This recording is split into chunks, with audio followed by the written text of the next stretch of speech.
ہمارے بھائی، ہمارے معاشرات دوست، مخلص ساتھی مرحوم محفوظ جناب محمد شیعہ صاحب کے ساتھ سوال منعقد ہونے والی اس دعائیہ بازی میں تشریف فرما تمام مقتدر حضرات کو ہمارے رسول قابل بزرگوں میرے بھائی سارے 12 بجے انشاءاللہ دعا کریں دعا ہی کے زمین میں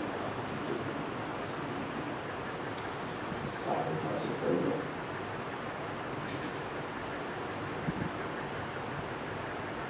دعا کی اہمیت کیا ہے، اس کی ضرورت کب ہے؟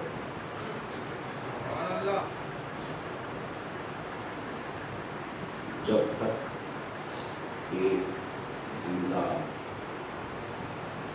مومن کے پاس زندگی کے کسی بھی معاملے، کام، مسئلے کی تکلیف اور حل کی وسائل موجود ہوں،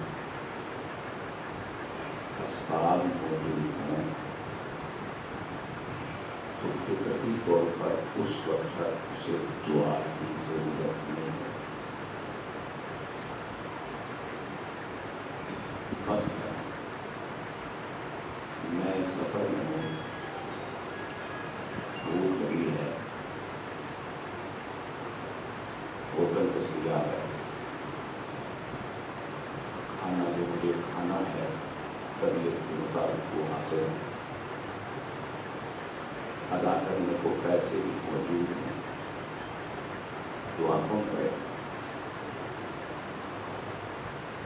بات کو توجہ کرنا.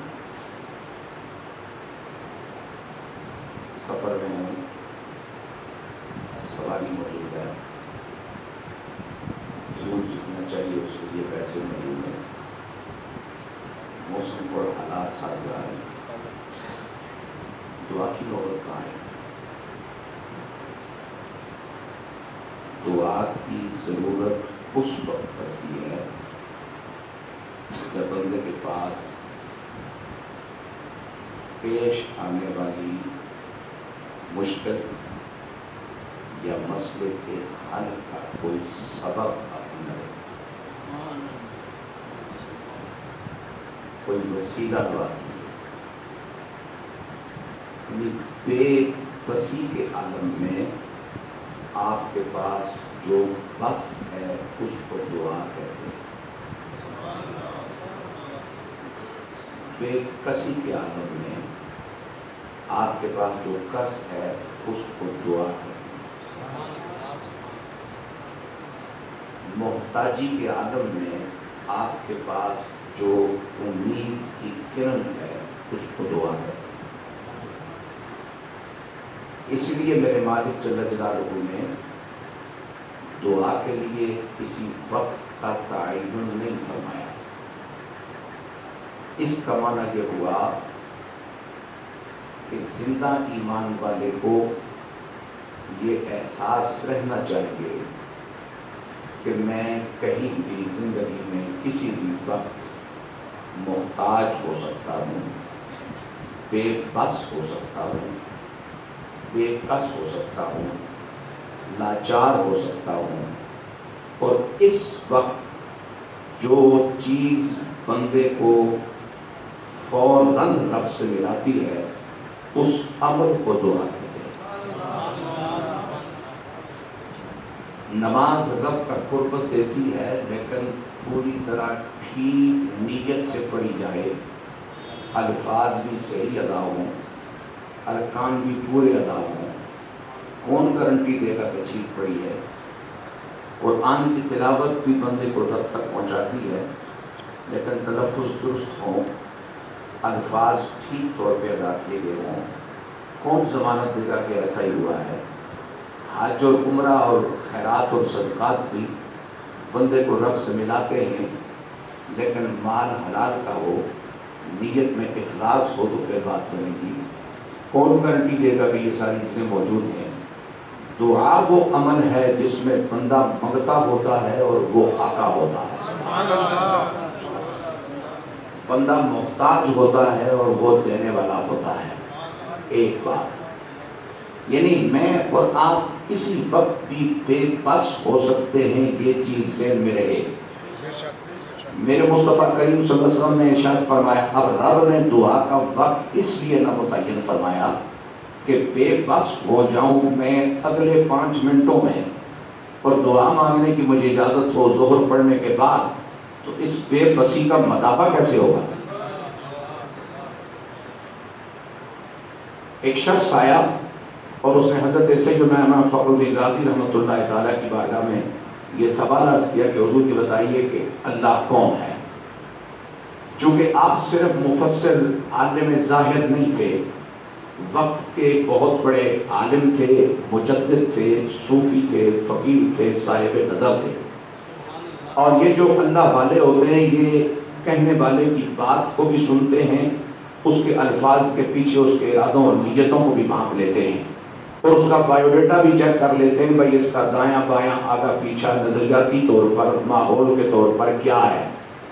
آپ نے سمجھ لیا کہ بندہ کس مزاج کا اور اس کو کون سے اینگل میں بات سمجھ آئے گی۔ آپ نے فرمایا تو نے بہت اچھا سوال کیا کہ اللہ کون ہے۔ میں تجھے یہ بتاتا ہوں کہ جب تو ہو جائے بوڑھا، اعصاب تیرے کانپنے لگیں، کھڑا ہونے کی، بیٹھنے کی، لیٹنے کی تجھ میں اپنی سکت نہ ہو، مطلب پرست بیوی بچے تجھے بے بس سمجھ کے چھوڑ جائیں، برادری منہ موڑ جائے، دوست یار تجھے جواب دے جائیں، تنہا ہو تو، اسباب نام کی کوئی چیز تیرے پاس موجود نہ ہو، دائیں بائیں آگے پیچھے دور نزدیک تک خوف ہی خوف، پریشانی پریشانی، غم ہی غم، اندیشے ہی اندیشے ہوں، تو ان خوف اور اندیشوں کے گھٹاٹوپ اندھیروں میں جو امید کی کرن روشن ہوتی ہے اس کرن کو اللہ کہا جاتا ہے۔ اب دیکھیے میرے حضور علیہ السلام نے فرمایا دعا سلاح المومن، دعا ہے مومن کا ہتھیار، اور میں اور آپ اچھی طرح یہ بات جانتے ہیں کہ ہتھیار اگر ہمارے پاس موجود ہو، چاہے سوٹی کی شکل میں کیوں نہ ہو، کلہاڑی کی شکل میں کیوں نہ ہو، چھرے چاقو کی شکل میں کیوں نہ ہو، اس سے بہتر ہتھیار تو کیا کہتے ہیں؟ بندہ گھبراتا نہیں، بندہ مایوس نہیں ہوتا، بندہ خوف زدہ نہیں ہوتا، کہتا ہے کوئی بات نہیں ہے، جو آئے گا دیکھی جائے گی، ہتھیار اپنے پاس ہے۔ میرے پاک نبی نے فرمایا تیرا رب تجھ سے روٹھ گیا ہے، حج کر لیا لیکن بات نہیں بنی، عمرہ بھی کر لیا لیکن بات نہیں بنی، تلاوت بھی کر لی لیکن بات نہیں بنی، اس لیے کہ تیری نیتوں میں، تیرے مال میں فرق تھا۔ اب تو ہتھیار اٹھا اور روٹے ہوئے رب کو راضی کرنے کے لیے جو تیرے پاس ہتھیار ہے اسے دعا کہتے ہیں۔ اس کا معنی یہ ہوا کہ جس کے پاس ہتھیار ہو وہ مسافر ہو یا مقیم، وہ خوف زدہ نہیں ہوتا، ہتھیار کی بدولت وہ مطمئن رہتا ہے۔ تو جب دعا کی دولت ایمان کے بلبوتے پر میرے اور آپ کے پاس موجود ہے تو یہ ہم مایوس کیوں ہو جایا کرتے ہیں، نا امید کیوں ہو جایا کرتے ہیں، خوف زدہ کیوں ہو جایا کرتے ہیں، ہمارے آثار کیوں جواب دے دیا جایا کرتے ہیں؟ اٹھائیے نا ہتھیار اور اپنے رب سے کیجئے رابطہ، اس لیے کہ میرا مالک تو فرماتا ہے اجیب دعوت الداع اذا دعان، ہمارا اصلی دشمن ہے ابلیس، اور قرآن مجید میں رب العالمین جل جلالہ نے بار بار ہمیں اس دشمن سے بچے رہنے کی اور اس کے خلاف جینے کی تلقین فرمائی، ہدایت فرمائی۔ اور اکثر ابلیس ہمارے دل میں یہ بات ڈالتا ہے کہ نہ وہ سنتا ہے، نہ وہ مانتا ہے، نہ وہ قبول کرتا ہے۔ میرے حضور کا فرمان سنیے، میں بات کو مکمل کر رہا ہوں۔ سرکار علیہ السلام فرماتے ہیں تمہاری جلد بازیاں تمہاری دعاؤں کو ضائع کر دیتی ہیں۔ میں عام مثال دے رہا ہوں جو معاشرے میں ہر شخص کو پیش آتی ہے۔ مثلا مجھے کوئی دقت ہے، کوئی پریشانی ہے، کوئی گھر کا مسئلہ ہے، اولاد کا مسئلہ ہے، اپنا ذاتی کوئی پرابلم ہے، کوئی کاروبار کا مسئلہ ہے، میں کسی اللہ کے پیارے بندے صاحب تقویٰ اور صاحب ایمان کے پاس پہنچا، دعا بھی کروائی اور نے کہا میرے عزیز اگر ہو سکے تو 41 دن 21 دن 11 دن صبح فجر کی نماز کے بعد سورہ یاسین پڑھ لو، اللہ اس سورہ پاک کی تلاوت کا صدقہ کرم فرمائے گا۔ ہم نے 2 دن پڑھی، 3 دن پڑھی، 6 دن پڑھی، فوراً ابلیس نے کہا اللہ ہے نا، مانتا ہوتا تو مان گیا ہوتا، سنتا ہوتا تو سن لیا ہوتا، بات بنتی ہوتی تو بن گئی ہوتی، جب 6 دن میں کچھ نہیں ہوا مزید وقت کیوں ضائع کرتے ہو؟ چلو وقت پہ دکان کھولو، اپنی محنت کرو، دیکھی جائے گی۔ میں آپ کی خدمت میں ایک بات پیش کرنا چاہ رہا ہوں کہ وہ بے نیاز، وہ صاحب کبریائی، اس کو جو جتنا جانتا ہے اتنا وہ اس دروازے پر طویل انتظار کا مزہ اٹھاتا ہے۔ منصب کیا ہے کہ رب کے پیغمبر ہیں، اور لقب رب کی طرف سے کیا ملا کہ خلیل اللہ ہے، اور لفظ خلیل کے سادہ معنوں میں جو ترجمہ بنتا ہے وہ ہوتا ہے جگری یار۔ ہر یار جگری نہیں ہوتا، جگری یار کو رب رسول کی بولی میں خلیل کہا جاتا ہے۔ منصب کیا ہے؟ رب کا پیغمبر، اور لقب کیا ہے؟ خلیل اللہ۔ اس میں بات ہے ابراہیم علیہ السلام۔ اعزاز کیا ہے کہ صاحب ختم نبوت جناب محمد الرسول اللہ صلی اللہ علیہ وسلم کے دادا جان ہیں، جد آلہ ہیں۔ مانگنا کیا ہے؟ اولاد۔ انتظار کتنا فرمایا ہے؟ 90 سال۔ جنیا تو میں تیسری جملہ کی نس بندے ہیں، کوئی ایڈے مقبول ہے اپنی بارگاہ، ساڑھا سوچ چلتا ہے ہوتا ہے۔ جو جتنا رب کو جانتا ہے نا، وہ خالی اسے رحیم نہیں مانتا، وہ خالی کریم کے طور پہ نہیں مانتا، وہ جبار قہار کے طور پہ بھی مانتا ہے، وہ غالب علی امر ہی کے طور پہ بھی مانتا ہے، وہ غنی عن العالمین کے طور پہ بھی مانتا ہے، وہ اللہ الصمد ہونے کے ناطے بھی اسے مانتا ہے۔ جو جتنا اسے جانتا ہے وہ اتنا اس کے دروازے کے ساتھ چمٹا رہتا ہے۔ رب کا خلیل ہو، مقام کا نبی ہو، سید عالم کا دادا جان ہو، اور اولاد رب سے مانگنی ہو، اور 90 سال تک تیری اور میری میڈیکل سائنس تیری اور میری یہ کہتی ہے ایک وقت ہوتا ہے، عمر ہوتی ہے اولاد ہونے کی، لیکن یہاں رب کے نبی کو پتا ہے میں جس سے مانگ رہا ہوں وہ قادر و قدیر ہے، وہ اولاد دینا چاہے تو عمر یا بڑھاپا آنے نہیں آتا، اور اس کا حکم ہوتا ہے کام ہو جایا کرتا ہے۔ لہذا اللہ کے دروازے سے چمٹے رہنا ایمان کا بنیادی تقاضا ہے۔ جلدی نہیں کر سکتے ہم اس لیے کہ وہ مالک ہے ہمارا، وہ خالق ہے ہمارا، اس کا تصرف ہے ہم پہ، اس کا کنٹرول ہے ہم پہ، اس کا اختیار ہے ہم پہ۔ اور میرے آقا علیہ السلام فرماتے ہیں اپنی دعاؤں کو جلد بازیوں کی نظر نہ کیا کر، بس رب کا دروازہ ایک تکرامت کھٹکھٹائے رکھنا تیرا کام ہے۔ یہاں بات بنے گی، قبر میں جا کے بنے گی، نہیں تو حشر میں لازمی بنے گی، اس میں تیری صدا کو ضائع نہیں کرنا۔ اور آخری گزارش جو میں عرض کرنا چاہ رہا ہوں کہ خصوص اپنے بچوں کے لیے، نوجوانوں کے لیے، یہ بات بھی ابلیس ہمارے ذہن میں ڈالتا ہے کہ ہم تو کچھ اور مانگ رہے ہیں اور اللہ وہ دے نہیں رہا، اس کا مطلب رب دیتا ہی نہیں، نعوذ باللہ من ذالک، رب دیتا نہیں۔ اس سے بڑا پروردگار پہ الزام کوئی نہیں، اس سے بڑی اس پروردگار کی جناب والا جو ہے وہ نافرمانی کوئی نہیں کہ اس پہ یہ الزام لگایا جائے کہ وہ رب دیتا نہیں۔ اگر رب نہیں دیتا تو پھر کائنات میں دینے والا ہے کون؟ لیکن میں آپ کی خدمت میں کیا کہنا چاہ رہا ہوں، اب گرمیوں کا موسم ہو، صبح سویرے بچہ نکلے اسکول یا کالج کے لیے، پیٹ اس کا خراب ہو، موشن اسے لگے ہوں، ماں اسے بھیج دے اور واپس جب آئے تو اماں اس کی صحت کے مطابق اس کے لیے لسی بنا کے رکھے، کڑی بنا کے رکھے، چٹنی بنا کے رکھے، جناب والا روٹی جناب والا سادہ بنا کے رکھے، اور بچہ آ کر کے کہے اماں پراٹھا بھی کھاؤں گا اور انڈے کے ساتھ کھاؤں گا، ماں کہے گی نہ بیٹا میں ایسے نہیں کر سکتی۔ اب اگر یہ بچہ کہتا ہے کہ ماں دے دی نہیں تو یہ بڑا بیوقوف ہے، ماں دے تو رہی ہے، اس کے مانگنے سے پہلے ماں نے اس کو جو دینا ہے وہ تیار کر رکھا ہے۔ کتنا بڑا انسان لگا ہے یہ وہاں پہ کہ ماں دیتی نہیں جی، میں مانگتا ہوں ماں دیتی نہیں، اور نہیں بھلے مانس ماں دے رہی ہے لیکن تو نہیں جانتا کہ تیرے لیے کیا اچھا ہے اور کیا غلط، کیا بہتر ہے اور کیا نقصان دہ، کیا فائدے مند ہے اور کیا نہیں، تیری ماں جانتی ہے اور وہ تجھے دے رہی ہے، تیرے مانگنے سے پہلے تیرے لیے تیار کر رکھا ہے۔ اب میں پیسہ مانگ رہا ہوں اللہ سے، مالک دولت دے دے، میرا مالک میرا خالق مجھے بنانے والا اس سے بہتر مجھے کون جانتا ہے کہ اسے اگر دولت دے دی تو پھر اسے سامنے کھڑے لوگ نظر نہیں آئیں گے، اس کی گردن میں سریا آ جائے گا، یہ دعائیں لینے کی دولت سے معروف ہو جائے گا، اسے مسجد بھول جائے گی، اس کا مسلح برباد اور بیکار ہو جائے گا، اس کی زبان پر میرا نام نہیں آئے گا، لہذا یہ کیا جانے کہ اس کا بھلا تکبر میں ہے یا رب کی بارگاہ میں توبہ کرنے میں ہے۔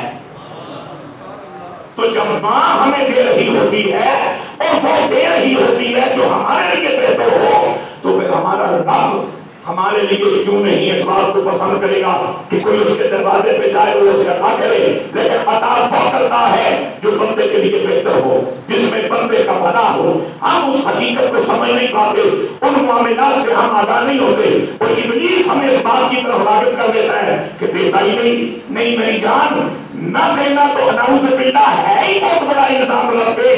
میرا مالک فرماتا ہے اونچی کو دعوت الداعی اذا دعان، میں جواب دیتا ہوں۔ آپ بتائیے آپ کس کے سلام کا جواب دیں گے جو آپ کو اچھا نہ لگتا ہو،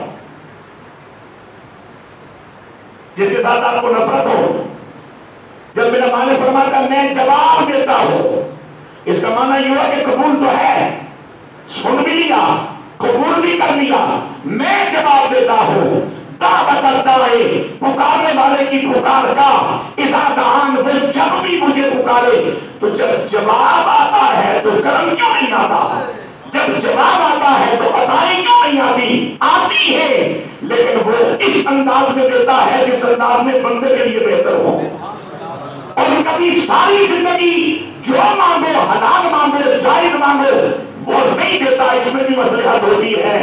اس لیے میرے پاک نبی علیہ السلام سے بصورت حدیث قدسی پروردگار عالم نے مخاطب ہو کے فرمایا میرے بندوں سے کہہ دو یہ مجھ سے دعائیں مانگتے ہیں، جس طرح جو مانگتے ہیں میں اس طرح وہ تو نہیں دیتا، لیکن ان کی طلب، ان کی منگت، ان کا سوال ضائع نہیں کرتا معبود، ان کی ساری دعائیں جمع کر رہا ہوں، حشر کے دن اجر بنا کے واپس عطا فرمانا ہوگا۔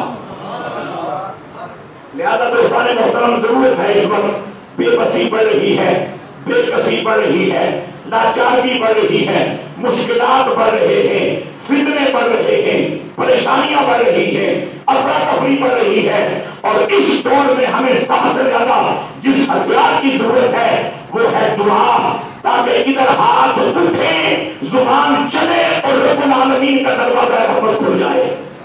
اور یہ تجربے کی بات میں آپ کی خدمت میں پیش کر رہا ہوں، جب تک ہم سیزنل دعا بولنا تھے، آج ہم دعا کے معاملے میں بھی سیزنل ہو گئے ہیں۔ بندہ مرے تو دعا منگسا، جمعرات ہو گئے تو دعا منگسا، جمعے تو جاسا تو دعا منگسا، نماز پڑھنے سے دعا منگسا، بندے نے پترا درمیان کے موت کرنی۔ اہتمام دعا اور چیز ہے، دعا اور چیز ہے۔ یہ جو کچھ آپ دیکھ رہے ہیں یہ اہتمام دعا ہے۔ دعا تو یہ ہے کہ بیٹھے بیٹھے میری کمر میں ٹیس اٹھی اور میں رب کی بارگاہ میں دھڑکنے دل سے مخاطب ہوں اور باتیں آپ سے کرتے کرتے اس کی بارگاہ میں عرض کر رہا ہوں، تھوڑی سی ہمت دے سے مداری توڑ چڑھ جائے۔ دعا تو کسی اور رابطے کا نام ہے، دعا تو کسی اور سلسلے کا نام ہے۔ اللہ ہمیں مستقل اپنی بارگاہ میں طلبگار رکھے، اپنی بارگاہ میں سے مانگنے کی لذت اور عزت جو توقیر ہے اس کا فلسفہ اللہ ہمیں سمجھ عطا فرمائے۔ اللہ آپ سب کو سلامت رکھے۔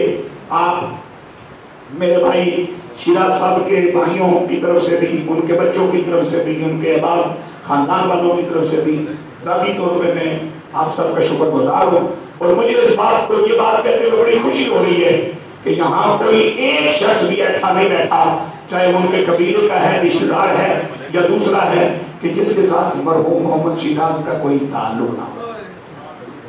لیکن کتنا خوش نصیب آدمی تھا وہ. ایک نعت ان کے بھائی نے پڑھی، ایک نعت ان کے داماد نے پڑھی، ایک نعت ان کے مخلص دوست نے پڑھی، ایک نعت ان کا بھائی پڑھ رہا ہے.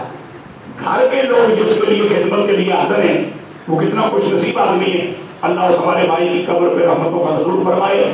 ختم شریف پڑھتے ہیں، دعا مانگتے ہیں، پھر اوپر آپ کے لیے کھانے کا سلسلہ ہے. آپ کھانا تناول فرما کے جائیے گا. اللہ سب کو سلامت رکھے.